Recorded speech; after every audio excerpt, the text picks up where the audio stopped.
بنی اسرائیل کا ایک شخص اللہ نے زندگی 200 سال عطا فرمائی اور اس نے پوری زندگی جو ہے وہ گناہوں کے اندر بسر کی، نافرمانیوں کے اندر بسر کی، تو اس کے محلے والے، اس کے جاننے والے اس کی زندگی سے واقف تھے کہ یہ بندہ بڑا گناہگار ہے، اس نے زندگی کے اندر کبھی کوئی نیکی نہیں کی، کوئی اچھا کام نہیں کیا، بلکہ ساری زندگی گناہوں کے اندر گزاری ہے۔ 200 سال زندگی گزارنے کے بعد جب وہ فوت ہو گیا تو اب چونکہ اس کے محلے دار، اس کے رشتہ دار، برادری کے لوگ اس کو جانتے تھے کہ اس نے زندگی کے اندر کوئی اچھا کام نہیں کیا، کوئی نیکی نہیں کی، ساری زندگی گناہ کے اندر گزاری ہے، لوگ اس سے نفرت کرتے تھے۔ تو جب وہ فوت ہو گیا تو لوگوں نے، کسی نے اس کو غسل نہیں دیا، کسی نے اس کو کفن نہیں دیا، کوئی آخری رسومات اس کی ادا نہیں کی، بلکہ اس کو گھسیٹا اور گھسیٹ کر لے جا کر گندگی کے ڈھیر پر، روڑی پر جا کر ڈال دیا۔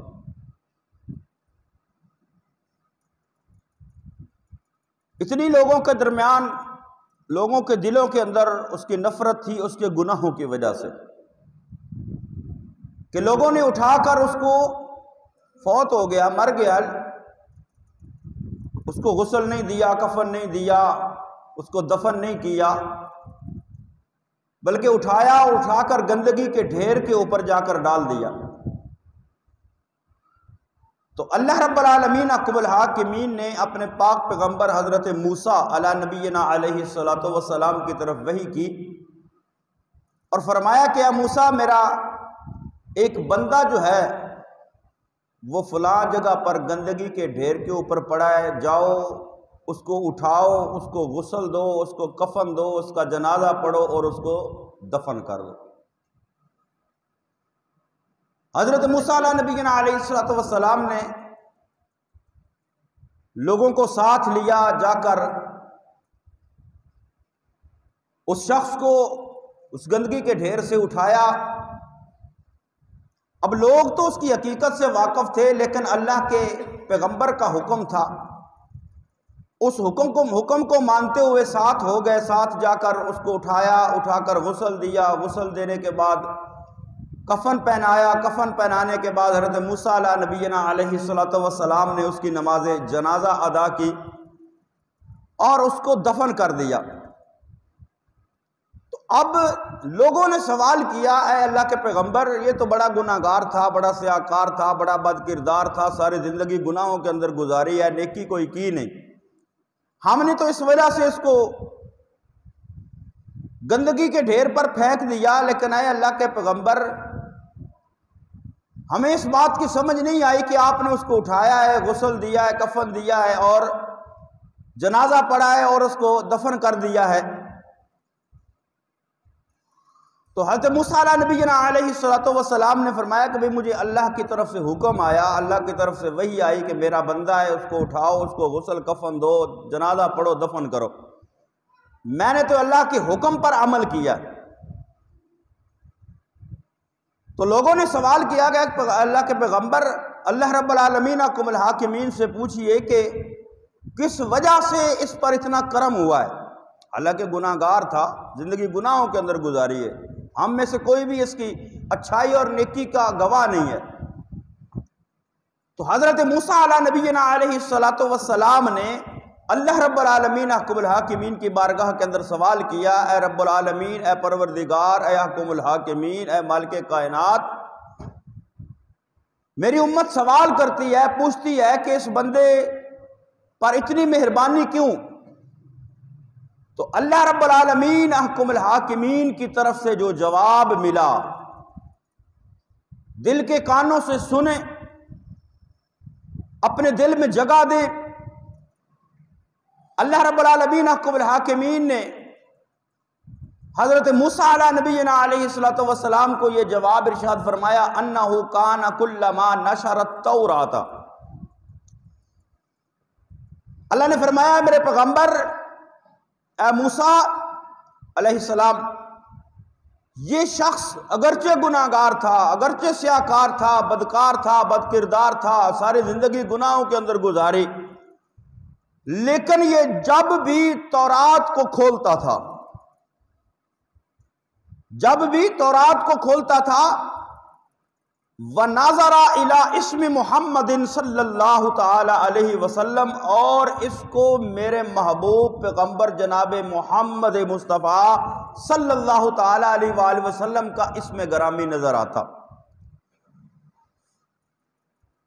یعنی ہے تو گناہگار تھا، لیکن جب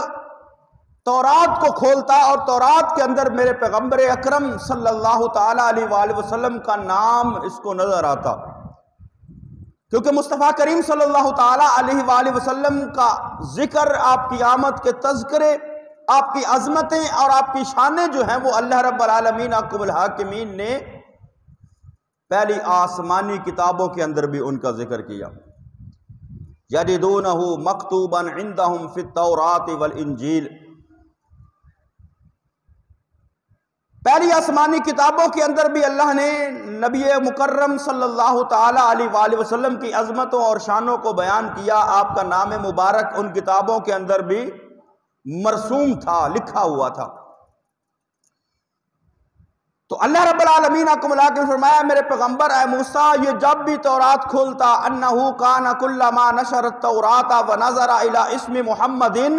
صلی اللہ تعالی علیہ وسلم قبلہ ووضعہ علی عینہ، فرمایا جب بھی اس کو میرے محبوب کا نام نظر آتا، یہ مصطفیٰ کے نام کو چوما کرتا اور اپنی آنکھوں کو لگایا کرتا تھا.